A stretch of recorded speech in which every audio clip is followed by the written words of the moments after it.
menurut ayat Quran dan hadis Nabi itu nanti ada bermacam-macam.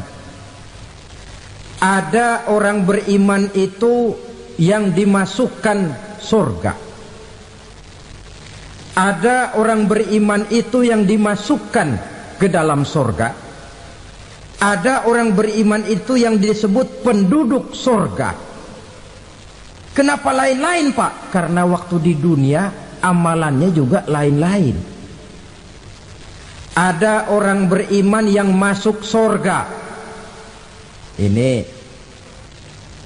paling murah tiketnya. Mau masuk surga? Kata Nabi begini, ma min abdin qala la ilaha illallah thumma mata ala dhalik illa dakhalal jannah. Kalau seorang hamba sudah mengucap dua kalimat syahadat, dia yakin dengan kebenaran kalimat itu sampai matinya, orang itu akan masuk surga. Abi Dzar yang waktu itu diajak bicara heran, ya Rasul kok gampang betul? Iya, walaupun orang itu mencuri, iya, walaupun orang itu berzina, iya. Biar dia mencuri, biar dia berzina, kalau dia sudah mengucap dua kalimat syahadat, dia yakin dengan kebenaran kalimat itu sampai matinya, itu orang akan masuk surga. Jadi masuk surga cukup dua kalimat syahadat, yakin sampai mati, masuk surga. Itu perkara masuk. Tapi kalau pertanyaannya diterusin, masuknya kapan, Pak? Nah, ini lain lagi urusannya. Sebab ada yang masuknya itu langsung, ada yang mampir dulu. Di sana tempat cuma dua, kalau tidak surga, neraka. Mau ke surga tapi mampir dulu, yang mampirnya jelas di neraka. Kenapa? Dalam hadis qudsi ada riwayat, nanti itu di akhirat, setelah Allah selesai mengatur penduduk surga masuk surga, yang neraka masuk neraka, Allah berkata kepada malaikat Malik, malaikat Malik, labaik ya Allah, itu bajingan-bajingan tengik, manusia-manusia durjana yang waktu di dunia tidak mau sujud, jauh dari ulama, gemar melakukan yang munkarat dan maksiat, hidup di tengah masyarakat selalu jadi bibit keonaran, kufur, sudah masuk neraka semua. Sudah ya Allah. Nah, kalau sudah, coba sekarang kamu masuk, Malik. Saya, iya, masuk neraka. Mau apa ya Allah? Kata Allah, akhriju minan nar man kana fi qalbihi misqala habbatin min khardalin min iman. Kau masuk neraka, cari di dalam neraka orang-orang yang ada imannya walaupun kecil sebesar biji zarah, angkat mereka keluar. Masuk malaikat Malik ke neraka, cari orang yang ada imannya, korek-korek. Ya repot, udah pada gosong. Yang ada imannya diangkat ke atas, yang ada imannya diangkat ke atas, lalu dimandikan di Nahrul Hayat, namanya sungai kehidupan di akhirat nanti. Cakep lagi rupanya, bersih lagi wajahnya, apel di hadapan Allah. Kata Allah, bagaimana mas? Kapok nggak sampean? Kapok ya Allah. Nah, kalau kapok, idhab fadkhulil jannah, pergi masuk surga sana. Berangkat mereka ke surga, ketemu sama teman-temannya yang udah sampai lebih dulu, yang nggak pakai mampir lagi. Terjadi dialog. Kata teman-temannya yang udah pada nyampe duluan, mas, iya, emang baru sampai? Saya baru sampai. Memang mampir di mana dulu mas? Kita sudah lama sampai di surga. Saudara buka surah Al-Muddatsir ayat 34-35. Ma salakakum fis saqar? Kenapa kamu mampir di neraka Saqar? Qalu lam naku minal musallin. Mereka menjawab, kami mampir di neraka Saqar mas, gara-gara dulunya kami waktu di dunia tidak pernah sholat. Tidak pernah sholat? Tidak pernah. Kan rumahnya dekat masjid, cuma dekat doang mas. Sholat mah enggak saya. Enggak pernah ngasih makan fakir miskin, enggak pernah hadir di majelis taklim, pendeknya enggak pernah melakukan kebajikan, maka saya pun mampir di neraka sakor. Untung betul saya punya iman mas sedikit. Waktu hidup di dunia dulu saya pernah mengucap 2 kalimat syahadat, sekali-kalinya waktu mau kawin. Masya Allah. Untung saja kawin, kalau nggak kawin polos.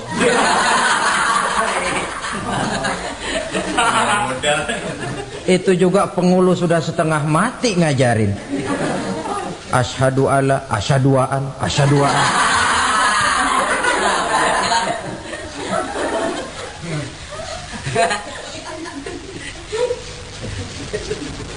Ini namanya masuk surga, ada mampir dulu.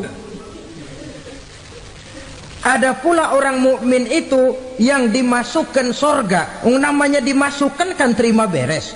Saya masuk ke rumah, jalan sendiri, cari tempat sendiri. Saya dimasukkan ke dalam rumah, terima beres. Pokok ada di dalam, itu dimasukkan namanya. Nggak pakai mampir. Tapi tentu tiketnya lebih mahal ketimbang yang pertama tadi. Apa kata Allah? Innal ladzina amanu wa amilus salihat la ukaffiranna anhum sayyi'atihim wa la udkhilannahum jannah. Sesungguhnya orang-orang yang beriman kemudian beramal soleh, kami hapuskan segala dosa dan kesalahannya, kami masukkan mereka ke dalam surga. Lihat ayatnya, Allah yang memasukkan, kita yang dimasukkan. Tidak pakai transit, tidak usah mampir. Cuma tidak cukup syahadat, tidak cukup amanu, tapi diiringi dengan wa'amilus salih.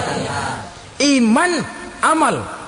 Tidak cukup syahadat, lalu dibuktikan dia sholat, dia zakat, puasa, lalu dia melakukan berbagai macam kebajikan. Ini yang menyebabkan dia tidak pakai mampir di tempat yang bernama sakor. Lalu ada pula orang mukmin itu yang disebut penduduk sorga. Wah, ini sudah VIP ini. Ashabul jannah, penduduk sorga. Siapa mereka? Kata Allah, innal ladzina amanu summa istaqamu fala khaufun alaihim wala hum yahzanun ulaika ashabul jannah hum fiha khalidun. Sesungguhnya orang-orang yang beriman lalu istiqamah, tetap dalam melaksanakan perintah Allah, tidak goyah, tidak labil tapi stabil, istiqamah, mereka tidak takut dan tidak bersedih hati. Merekalah penduduk surga. Iman, istiqamah. Tidak punya duit, sembayang. Banyak duit, sembayang. Miskin, sembayang. Kaya, tetap sembayang. Istiqamah. Kadang orang kalau susah rajin ke masjid, banyak duitnya ngelihat masjid melengos. Waktu miskin hamba Allah, setelah kaya jadi hamba harta. Bergeser, tidak ada nilai istiqomahnya. Saudara-saudara, dengan begitu penduduk neraka itu dua. Ada penduduk permanen, ada penduduk yang semi permanen. Yang semi permanen orang-orang beriman yang mempunyai dosa besar. Mereka masuk ke neraka untuk menerima azab sesuai dengan dosanya. Bila selesai masa azab itu, mereka akan diangkat untuk ditempatkan kembali ke dalam surganya Allah Subhanahu wa ta'ala. Nah, dikala itulah saudara-saudara, ada yang disebut syafaat dari Rasulullah Sallallahu Alaihi Wasallam. Tapi tentu jangan lupa, syafaat ini ibarat kain menambal dia. Kita punya kain bolong-bolong sedikit, syafaat yang menambal. Solat kita ada kurang dikit, sedekah kita ada campur riak dikit, amalan kita ada tidak karena Allah dikit, kita berharap syafaat. Jadi biarlah kain masih bolong-bolong, yang penting punya kain. Tapi kalau kainnya tidak ada, yang ditambal apanya? Sholat tidak, puasa tidak, zakat tidak, berharap syafaat saja. Ya, terlalu berlebihan itu. Saudara hadirin yang saya hormati, apabila selesai proses penghisaban, proses penghitungan, maka dikala itulah manusia terbagi dalam dua kelompok besar. Fariqun fil jannah wa fariqun fis sa'ir. Sekelompok orang-orang beruntung yang masuk ke dalam surga, dan sekelompok lagi masuk ke dalam neraka. Ibu-ibu, saudara-saudara kaum muslimin rahimakumullah, pada pertemuan yang lalu sudah saya jelaskan bahwa hidup selalu berakhir dengan kematian. Apabila datang kematian menimpa seseorang, datanglah kiamat baginya. Itu yang disebut dengan kiamat kecil. Hakikatnya mati adalah perpindahan dari kehidupan di dunia ini menuju kehidupan di alam barzakh. Menunggu kita di alam barzakh sampai datangnya saat kiamat. Entah 10 tahun, entah 100 tahun, entah 1000 tahun, hanya Allah saja yang maha tahu. Adapun orang-orang beriman yang melakukan amal kebajikan dalam kehidupan di dunia ini, masa penantian yang lama di alam barzakh buat mereka sebentar saja. Tetapi bagi orang-orang kafir yang ingkar, yang tidak beriman kepada Allah, yang hidup di dunia cuma menumpuk-numpuk dosa, tentu penantian di alam barzakh akan merupakan waktu yang sangat lama.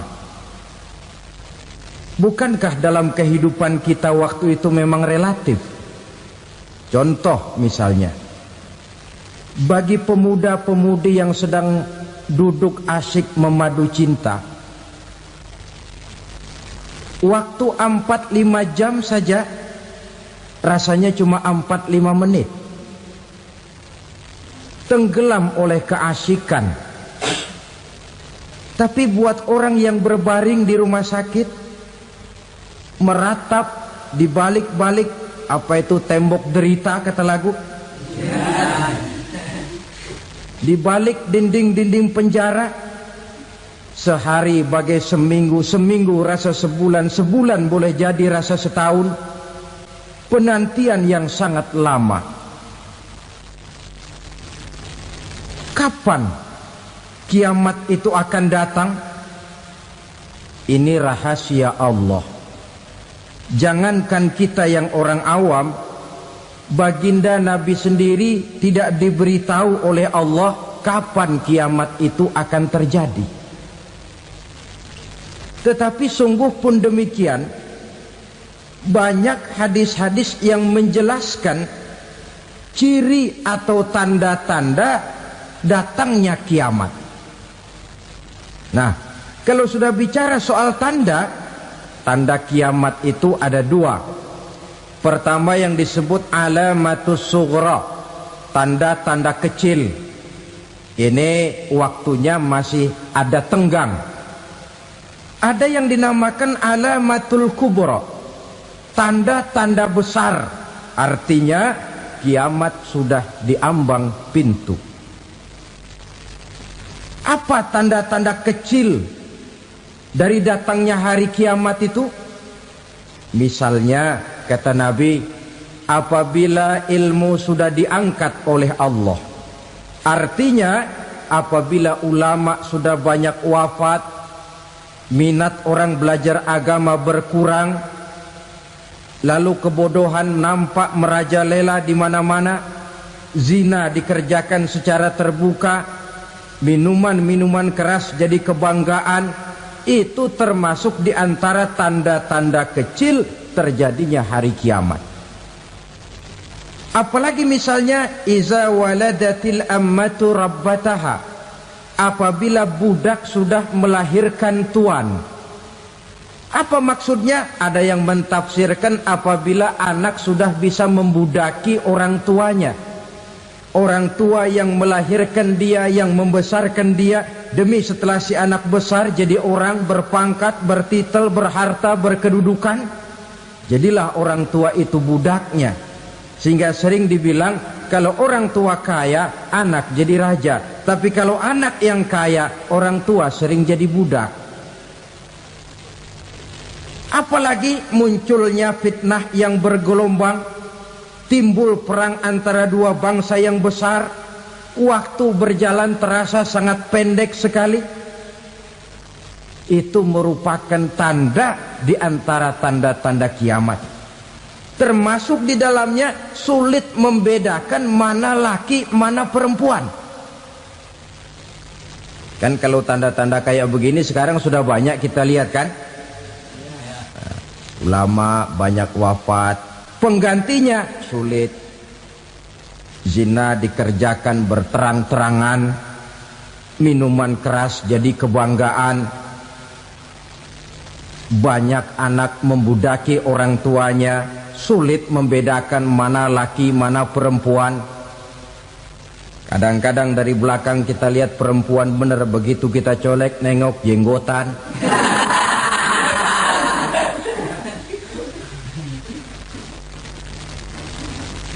Ini termasuk tanda-tanda kecil, masih ada tenggang sampai akan terjadinya kiamat itu. Nah, yang dimaksud dengan tanda-tanda besar, ini tanda besar artinya kiamat sudah diambang pintu. Pertama, matahari terbit dari sebelah barat.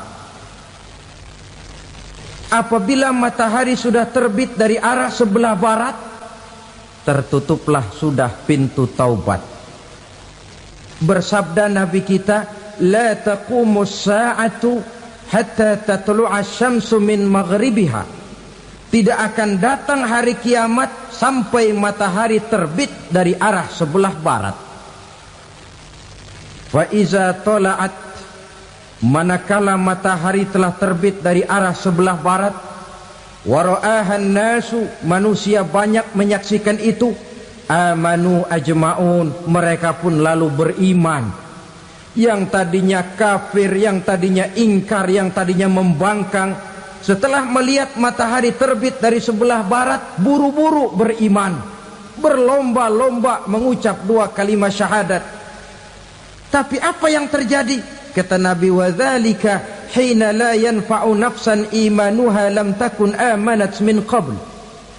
Hari itu adalah hari yang iman sudah tidak berguna lagi bagi seseorang apabila sebelumnya memang dia tidak pernah beriman.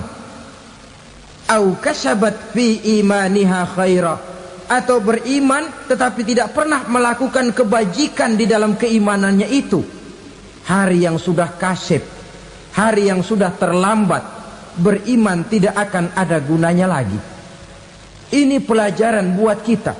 Sebelum sang surya terbit dari sebelah barat, sebelum nafas sampai di tenggorokan, artinya pintu taubat masih terbuka. Kalau dua hal itu sudah terwujud, nafas sudah sampai di kerongkongan atau matahari sudah terbit dari arah sebelah barat, tertutuplah sudah pintu taubat. Tak ada lagi gunanya pangkat, jabatan, harta, bahkan beriman pun dalam suasana macam itu too late, kata orang Kulon. Sudah terlambat. Matahari terbit dari arah sebelah barat, itu tanda besar, artinya kiamat sudah diambang pintu. Lalu apalagi tanda besar? Munculnya Dajjal. Dajjal artinya pendusta-pendusta yang menyesatkan manusia. Ada dua macam Dajjal, saudara. Ada Dajjal kecil, ini Dajjal kelas teri. Kalau ini sejak zaman Rasulullah sudah ada itu. Tiap zaman ada. Di zaman Rasulullah misalnya ada yang bernama Aswad al-Unsi dari Yaman. Ada yang namanya Musailamah Al-Kazzab dari Yamamah. Ada yang namanya Ibnu Sayyad dari Madinah. Ini dajjal-dajjal di zaman Rasul. Musailamatul Kazzab memproklamirkan diri jadi nabi dia. Di zaman Rasul masih hidup. Ini dajjal zaman Nabi. Di zaman sahabat muncul dajjal-dajjal. Di zaman kita sekarang ini dajjal-dajjal pun gentayangan. Dajjal-dajjal kelas teri. Kerjanya mendustakan manusia, menyesatkan manusia, memalingkan manusia dari jalan yang benar dan diridhoi oleh Allah Subhanahu wa taala. Adapun yang merupakan tanda besar dari datangnya kiamat, dajjal-dajjal kelas kakap. Pembohong-pembohong besar yang menyesatkan masyarakat manusia berpaling dari jalan Allah mengikuti jalan mereka. Apa sih ciri dajjal itu? Kata Nabi dalam hadis Bukhari Muslim, innad dajjala, sesungguhnya yang namanya dajjal itu yakhruju, satu saat akan muncul mendekati hari kiamat. Wa inna ma'ahu ma'an, si dajjal ini membawa air. Wa naran, dan juga membawa api. Dua simbol. Di tangan yang satu dia bawa air, di tangan yang satu dia bawa api. Wa ammal ladzi yarahu an-nasu ma'an fanarun, adapun yang orang banyak lihat air, hakikatnya adalah api. Yang dilihat api, hakikatnya adalah air. Oleh sebab itu, kalau api yang ditawarkan, ambillah air. Kalau air yang ditawarkan, pilihlah api. Maksudnya apa ini? Ini bahasa simbol, saudara-saudara. Dajjal bicaranya seolah-olah untuk kepentingan manusia, menawarkan surga. Surga yang dia tawarkan hakikatnya neraka. Hai manusia, kalau kau mau bahagia, jangan dekat-dekat dengan agama. Solat itu tidak efektif dan efisien, tidak produktif dari segi ekonomi itu. Menghadiri majelis taklim cuma buang-buang waktu. Tahajud, tasbih, tahlil, baca Quran, apa itu? Pekerjaan mubazir saja. Hidup ini cuma sekali, masa yang cuma sekali, manfaatkan dengan sebaik-baiknya. Mumpung, dibawanya sifat mumpung tetapi dalam pengertian yang sangat negatif. Bicaranya seolah-olah untuk kepentingan manusia, tetapi sebenarnya menjerumuskan manusia. Menawarkan air, tapi sebenarnya api. Menawarkan api, tapi hakikatnya air. Buat apa kamu sholat? Buat apa kamu bayar zakat? Buat apa kamu puasa? Surga yang dicanangkan Dajjal, hakikatnya neraka. Neraka yang digambarkan Dajjal, pada dasarnya adalah surga. Jadi memutarbalikan fakta itu kerjaan Dajjal. Yang hak jadi batil, yang batil dibilang hak, yang benar jadi salah, yang salah malah jadi benar. Tuntunan disuruh jadi tontonan, tontonan malah menjadi tuntunan. Itu pekerjaan Dajjal profesinya. Zamannya Nabi Adam, Dajjalnya kan iblis. Betul? Betul. Apa sih gang kerayuan iblis itu? Allah setelah menciptakan Nabi Adam kan bilang, Adam, kau dan istrimu Hawa tinggal di surga ini. Seluruh fasilitas yang ada di surga persilahkan kau nikmati. Satu yang tidak boleh, jangan coba-coba dekati pohon khuldi. Dekat saja jangan, apalagi sampai memetiknya. Datang Dajjal yang namanya iblis ini. Adam, kamu tahu nggak kenapa tidak boleh makan buah khuldi? Ya nggak tahu, pokoknya saya dilarang. Bodoh kamu Dam. Khuldun artinya kekal.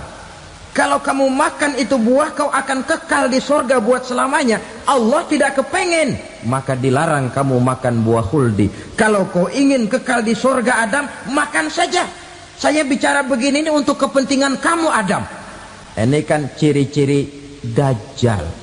Bicaranya sih seolah-olah untuk kepentingan Nabi Adam, hakikat sebenarnya menjerumuskan Nabi Adam supaya ingkar dan melanggar larangan dari Allah Subhanahu wa ta'ala.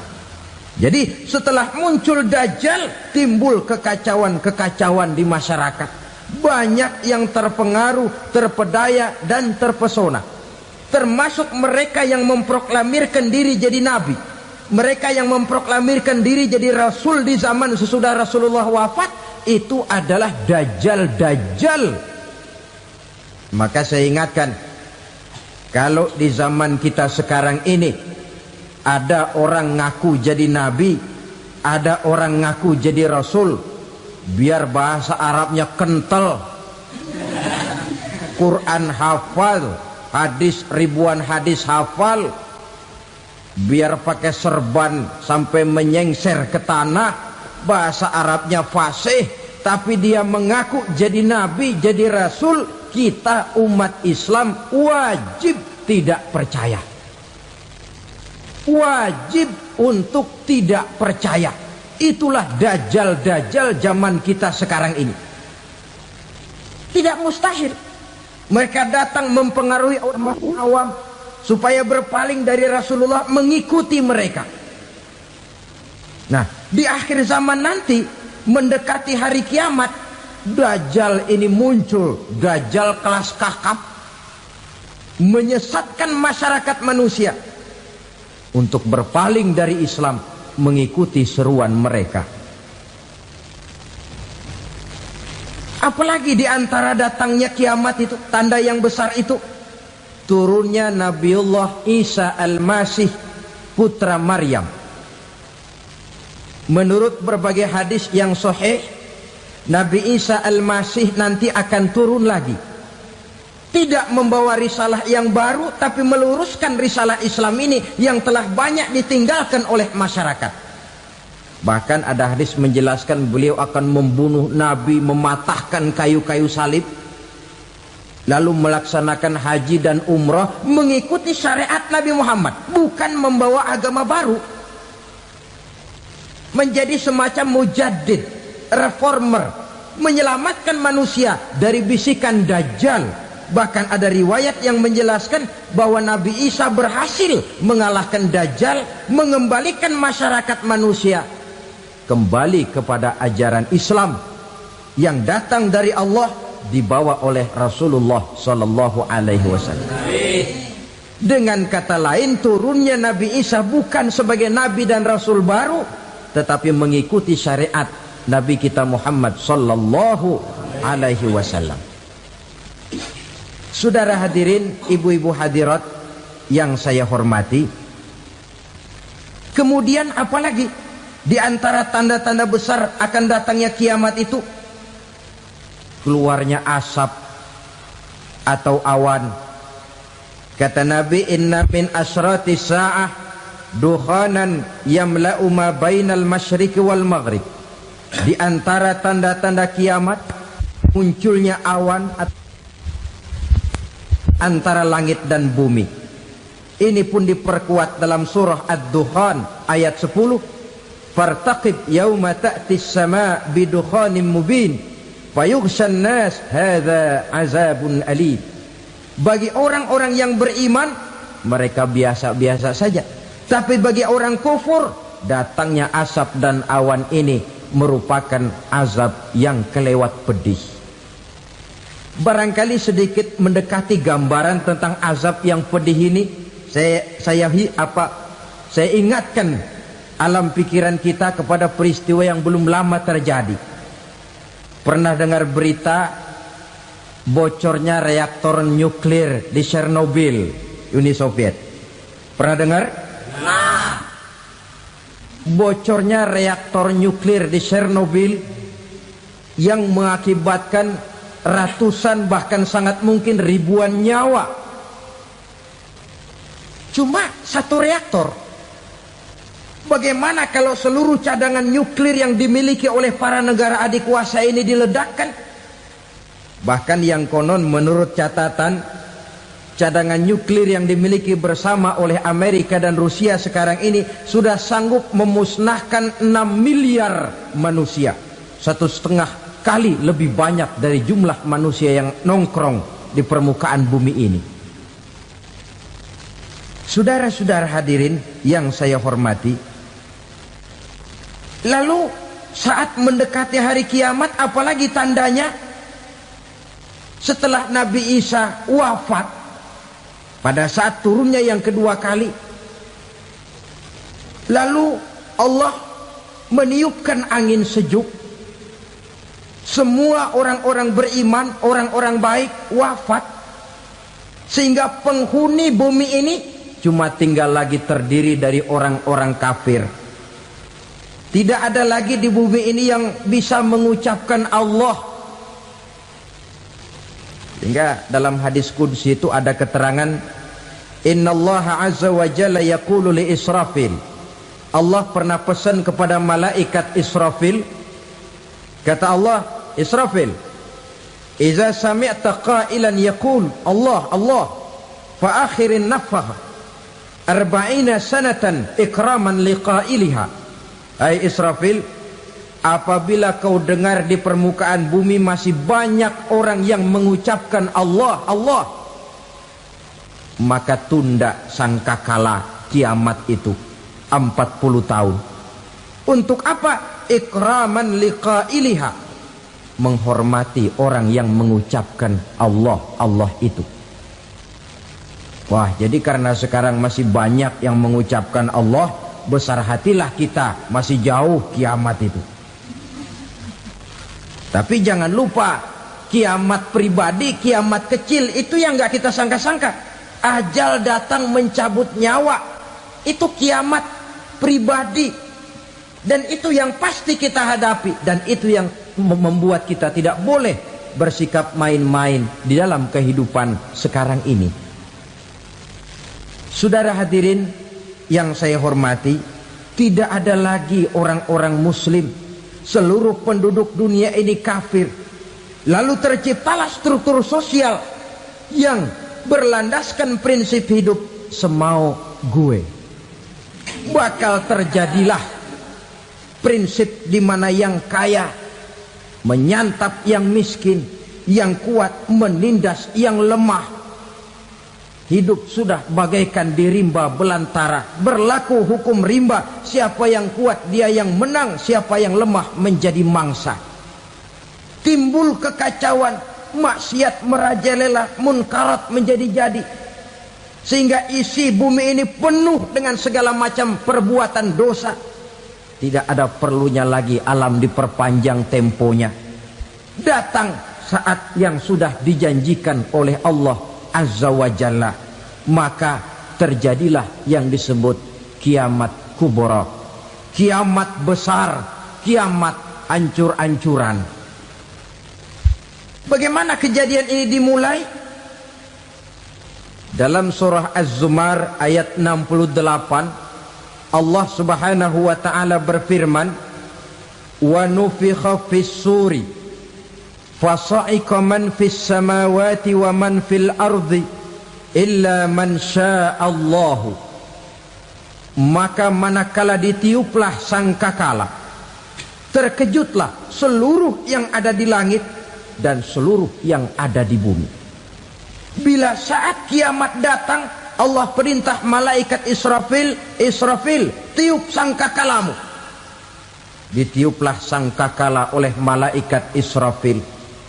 Yang akibat daripada tiupan itu, seluruh yang ada di langit, seluruh yang ada di permukaan bumi terkejut. Yang ada di langit siapa? Malaikat kan. Bayangin aja kalau malaikat kaget, apalagi kita. Terkejut seluruh makhluk yang ada di bumi, yang ada di langit mendengar suara sangkakala itu. Bunyinya tidak sanggup kita bayangkan dahsyatnya. Ledakan nuklir, ledakan neutron, belum apa-apa ketimbang bunyi sangkakala malaikat Israfil ini. Nah, lalu mendengar bunyi sangkakala ini, gemparlah makhluk, kacaulah alam. Bumi gempa, planet-planet bertabrakan, gunung meletus, air laut tumpah ke darat, angin topan bertiup, halilintar menyambar. Lalu semua yang bernama hidup mati total. Mati bareng tanpa persiapan. La haula wala quwata illa billah. Saya kadang-kadang dalam tafakur bermohon, ya Allah, mudah-mudahan saya enggak nemuin kiamat beneran. Ngeri. Tidak bisa kita bayangkan macam apa suasana seperti itu. Allah saja banyak memberikan gambaran, misalnya Al-Qari'ah, wa mal qari'ah, wa ma adraka mal qari'ah. Kejadian yang menggemparkan. Tahukah kamu apa kejadian yang menggemparkan itu? Yauma yakunun nasu kal farasil mabsus wa takunul jibalu kal ihnil manfus. Pada saat itu manusia berterbangan bagai kupu-kupu, gunung berterbangan seperti kapas ditiup angin. Gunung saja macam kapas, konon lagi manusia. Kematian total, mulai semut sampai gajah mati,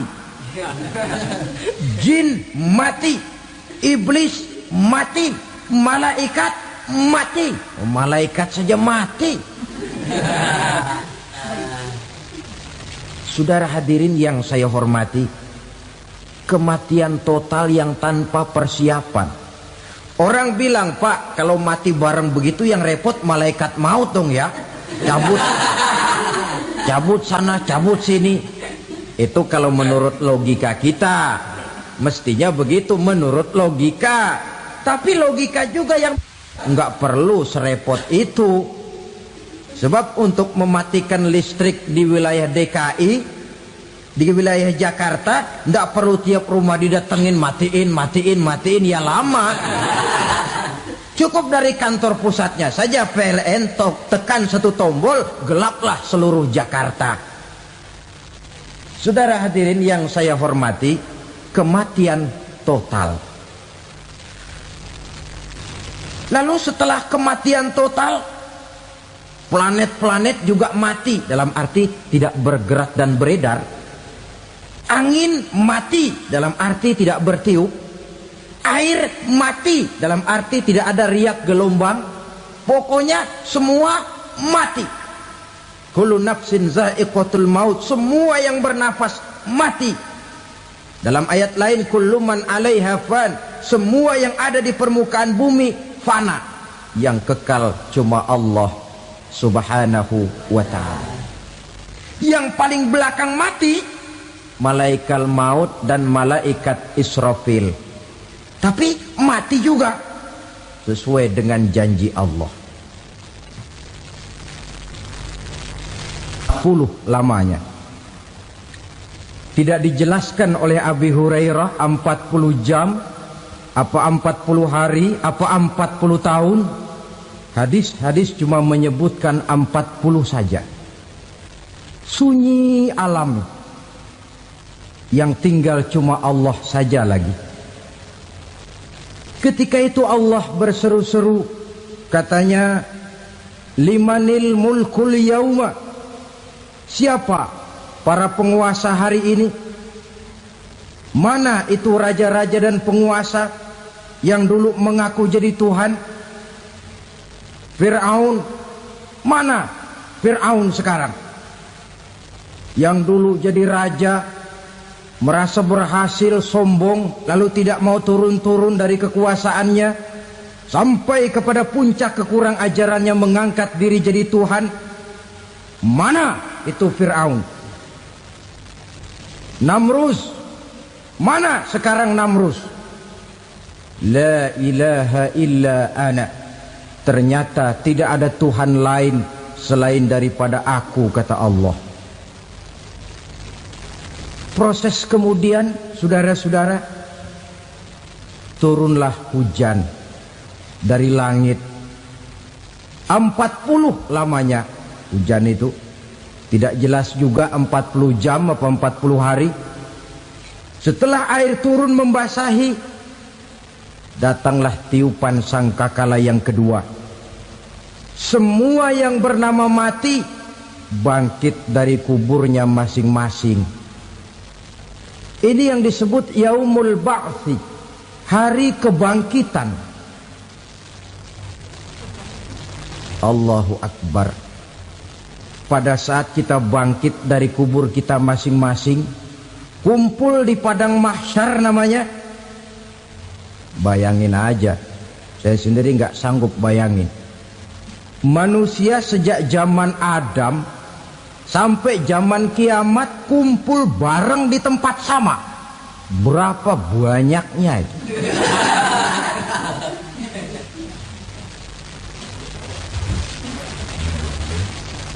Dan yang luar biasa menurut satu riwayat, pada saat bangkit itu, Masya Allah, roman muka kita berubah, disesuaikan dengan amalan kita waktu di dunia ini. Barang siapa yang waktu di dunia amalannya itu amalan tikus, di akhirat nanti dia bangkit dari kubur, mukanya seperti muka tikus. Gagah betul badannya, tapi mukanya seperti tikus. Kenapa? Amalannya waktu di dunia seperti amalan tikus. Apa amalan tikus itu? Suka ngegeragoti barang yang sudah disimpan rapi-rapi. Orang sudah simpan uang rapi-rapi, simpan perhiasan rapi-rapi, digeragoti oleh tikus. Maling-maling, pencoleng-pencoleng, koruptor-koruptor. Itu nanti di akhirat nanti kita lihat mukanya seperti muka tikus. Oh ini waktu di dunia suka nyolong, mukanya seperti muka tikus. Barang siapa yang waktu di dunia ini amalannya itu amalan macan, dia akan bangkit nanti mukanya seperti muka macan. Apa amalan macan? Macan itu amalannya menang-menangan. Orang yang mau menang saja nggak mau mengalah. Coba lihat di hutan, kenal hutan nggak? Di hutan, raja hutan di mana-mana pasti macan. Betul kan? Betul. Padahal hutan belum pernah bikin pemilihan umum. Tapi macan tidak peduli ada pemilihan umum apa tidak, pokok saya raja. Sebab apa? Macan jadi raja itu bukan karena benar, tapi karena kuat jadi raja. Setelah dia jadi raja, rakyat hutan yang mesti dilindungi malah dimakan oleh raja macan. Kambing rakyat hutan dimakan oleh macan. Ayam rakyat hutan dimakan oleh macan. Itu nanti kita lihat di akhirat itu mukanya seperti muka macan, gagah betul. Lalu barang siapa yang di dunia ini amalannya itu seperti amalan anjing, nanti dia punya muka seperti muka anjing. Apa amalan anjing? Pertama, anjing itu kalau disuruh jaga rumah, dia tidak bisa membedakan mana maling, mana tamu. Biar yang datang maling, kalau bawa tulang, anjing kalem. Yang kedua, anjing itu akan setia kepada siapa saja yang memberinya roti. Siapa yang memberinya roti, itulah majikannya. Apa kata majikannya pasti dia laksanakan. Soal benar atau salah dia tidak peduli. Setelah anjing dapat roti, dia tidak punya pilihan lain kecuali bilang, abdi mah kumaha juragan wae ayeuna mah.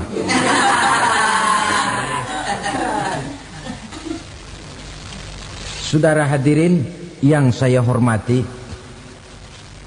berkumpul di padang mahsyar, tiap orang sibuk dengan persoalannya masing-masing. Matahari waktu itu didekatkan oleh Allah, panas luar biasa. Ada yang saking panasnya itu mencucurkan peluh keringat sampai sebatas mata kakinya.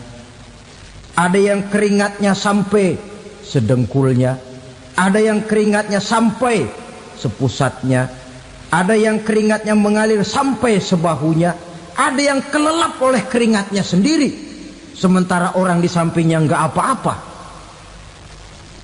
Bergantung lagi amalan dia waktu di dunia ini. Saudara-saudara, sebagian orang dalam kepanikan padang mahsyar berombong-rombong datang mereka menghadap Nabi Adam. Ya Adam, anta abal bashar. Hai Adam, Tuhan adalah bapak moyang manusia. Kami sebentar lagi akan disidang, dimintakan pertanggungan jawab. Tolonglah kami, hai Adam. Kata Nabi Adam, jangankan nolongin sampean, saya sendiri tanggung jawab di hadapan Allah ketika dulu tidak boleh makan khuldi, saya serobot. Sudahlah, urus diri masing-masing saja, nafsi.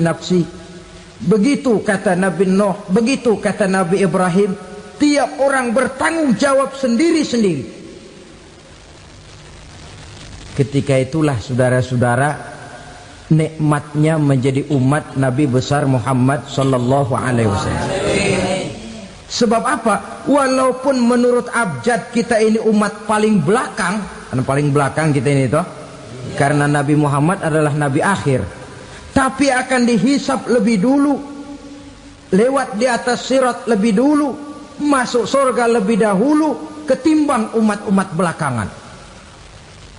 Ketika Rasul mendekati ajal, beliau tanyakan itu kepada malaikat Jibril.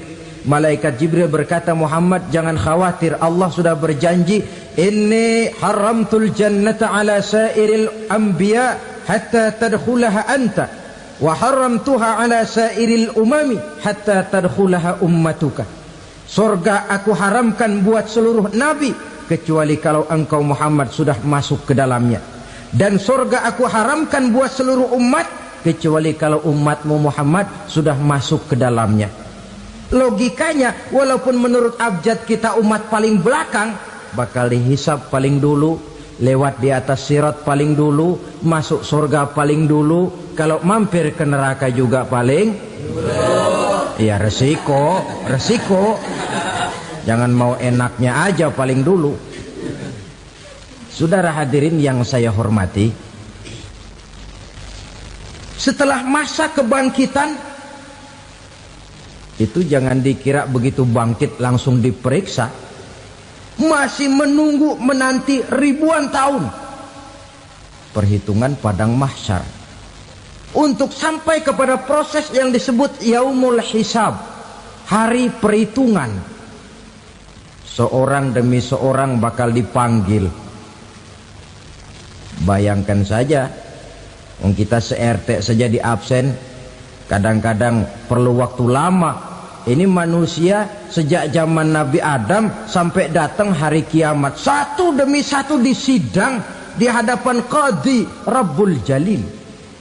Status sosial copot sudah waktu itu. Yang pernah jadi hartawan di situ tidak lagi kelihatan kehartawanannya. Yang pernah jadi jenderal tidak lagi dipanggil jenderalnya. Yang ustadz tidak lagi dipanggil al-mukarramnya. Seluruh status sosial selesai. Dipanggillah kita seorang demi seorang menghadap Qadhi Rabbul Jalil. Bagaimana proses penghisaban itu? Pertama, proses tanya jawab. Di antaranya ada hadis menyatakan, lan tazula qadama 'abdin yaumal qiyamah hatta yus'ala an arba'i khisalin. Besok di hari kiamat tidak akan bergeser telapak kaki seorang hamba sampai dia ditanya lebih dulu tentang 4 persoalan. Tentang ilmunya, kemana ilmu itu diamalkan. Tentang umurnya, di mana umur itu dihabiskan. Tentang masa mudanya, kemana masa muda itu dipakai. tentang hartanya, dari mana harta itu didapat dan kemana harta itu dibelanjakan. Ini termasuk proses tanya jawab. Jadi kalau istilah pengadilan dunia, nama Fulan bin Fulan. Kamu waktu di dunia diberikan umur panjang untuk apa? Pernah mengalami masa muda, kemana kau habiskan masa remajamu? Kau diamanahkan ilmu, dengan apa ilmumu kau amalkan? Kau diberikan harta, dari mana harta kau dapat, kemana kau belanjakan? Tak seorang pun yang bisa mungkir. Sebab apa? Dikala itu yang menjadi saksi bukan orang. Yang menjadi saksi adalah seluruh anggota badan kita. Tangan bicara, kaki jadi saksi terhadap seluruh amalan yang pernah kita kerjakan pada saat kehidupan di alam dunia ini. Selesai proses tanya jawab, lalu diperlihatkan buku catatan kita waktu hidup di dunia ini. Jangan lupa Allah itu menyiapkan 2 superkomputer kepada kita. Sebelah ditempelin sebelah kanan, yang sebelah tempelin di sebelah kiri. Komputer itu namanya Raqib dan Atid. 2 malaikat yang apabila baik kita lakukan, refleks saja akan menulis kebajikan kita. Jahat kita kerjakan, akan tertulis. Catatan itu nanti diperlihatkan kepada kita.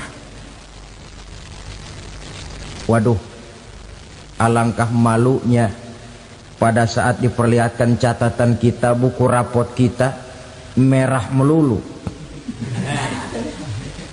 Barangkali diperiksa sambil diomelin, brengsek lo. Buku merah melulu begini, bagaimana waktu hidup di dunia? Tidak cukup diperlihatkan buku catatan kehidupan, rekaman kehidupan. Rekaman kehidupan kita secara utuh sejak terlahir sampai ajal datang merenggut nyawa. Barangkali mirip dengan video sekarang ini, di mana terekam dengan baik seluruh kegiatan kita, sejak yang sekecil-kecilnya sampai kepada yang sebesar-besarnya. Untuk kemudian kita pun menerima balasan. In khairan fa khairun wa in syarran fa syarrun. Kalau baik ya baik balasannya, kalau jahat ya jahat juga balasannya. Catatan-catatan kita diberikan. Kalau banyak kebajikannya diberikan di tangan kanan dengan cara yang halus. Kalau banyak kejahatannya diberikan dari sebelah kiri atau dilempar dari belakang. Itulah sebabnya sejak di dunia ini kita sudah mohon kepada Allah. Ketika berwudu membasuh tangan kanan, apa kita bilang? Allahumma a'tini kitabi biyamini wa hasibni hisaban yasira. Ya Allah, berikan saya kitab di tangan kanan, dan kalau saya memang perlu dihisap, hisaplah saya yang seringan-ringannya. Tangan kiri berlindung kita kepada Allah, jangan sampai diberikan kitab di tangan kiri atau dari arah sebelah belakang. Wa a'udzubika an tu'tiya kitabi bishimali aw min wara'i zuhri, dari arah sebelah belakang. Na'udzubillah min dzalik. Setelah selesai lewat proses penghisaban, lewat mizan, timbangan, maka yang sudah selesai dihisab itu bergeraklah menuju sirat, jembatan yang terbentang menuju surga melalui neraka. Saudara-saudara, panjangnya perjalanan sirat itu memakan waktu ratusan tahun. Tetapi orang yang lewat di atas sirat pun macam-macam, bergantung amalannya ketika di dunia ini. Ada yang lewat di atas sirat itu kal barkil khatib, seperti kilat yang menyambar, lep, sudah sampai dia di surga. Cepat bukan main. Ada yang lewat di atas sirat itu seperti orang lari-lari. Ada yang lewat di atas sirat itu seperti orang jalan biasa. Ada yang sambil merangkak, ada yang sambil ngesor, ada yang sambil gelayutan, ada yang selamat sampai ke ujung ke surga, ada yang tergelincir jatuh masuk ke dalam neraka, bergantung amalannya dalam kehidupan di dunia sekarang ini. Tiap kita akan melewati yang namanya sirat ini. Saudara-saudara kaum muslimin yang saya hormati, dengan demikian mereka yang selamat melalui sirat sampai ke terminal akhir surga, mereka yang ketika dihisab ternyata banyak kejahatannya daripada kebaikannya, mereka singgah di dalam neraka. Nah, adapun orang-orang yang beriman menurut ayat Quran dan hadis Nabi itu nanti ada bermacam-macam. Ada orang beriman itu yang dimasukkan surga. Ada orang beriman itu yang dimasukkan ke dalam surga.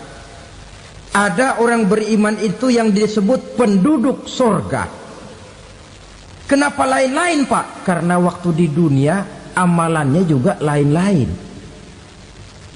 Ada orang beriman yang masuk surga. Ini paling murah tiketnya. Mau masuk surga? Kata Nabi begini, ma min abdin qala la ilaha illallah thumma mata ala dhalik illa dakhalal jannah. Kalau seorang hamba sudah mengucap dua kalimat syahadat, dia yakin dengan kebenaran kalimat itu sampai matinya, orang itu akan masuk surga. Abi Dzar yang waktu itu diajak bicara heran, ya Rasul kok gampang betul? Iya. Walaupun orang itu mencuri, iya. Walaupun orang itu berzina, iya. Biar dia mencuri, biar dia berzina, kalau dia sudah mengucap dua kalimat syahadat, dia yakin dengan kebenaran kalimat itu sampai matinya, itu orang akan masuk surga.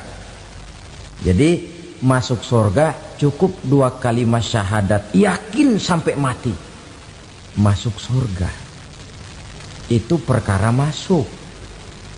Tapi kalau pertanyaannya diterusin, masuknya kapan, Pak? Nah, ini lain lagi urusannya. Sebab ada yang masuknya itu langsung, ada yang mampir dulu. Di sana tempat cuma dua, kalau tidak surga, neraka. Mau ke surga tapi mampir dulu, yang mampirnya jelas di neraka. Kenapa? Dalam hadis qudsi ada riwayat, nanti itu di akhirat, setelah Allah selesai mengatur penduduk surga masuk surga, yang neraka masuk neraka, Allah berkata kepada malaikat Malik, malaikat Malik, labaik ya Allah.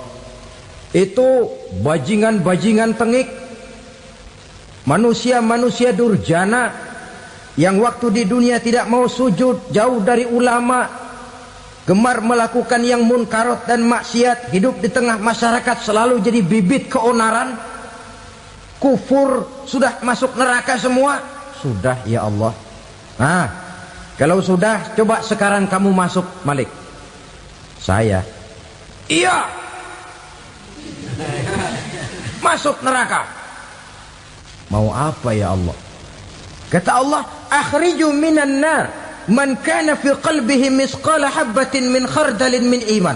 Kau masuk neraka, cari di dalam neraka orang-orang yang ada imannya walaupun kecil sebesar biji zarah, angkat mereka keluar.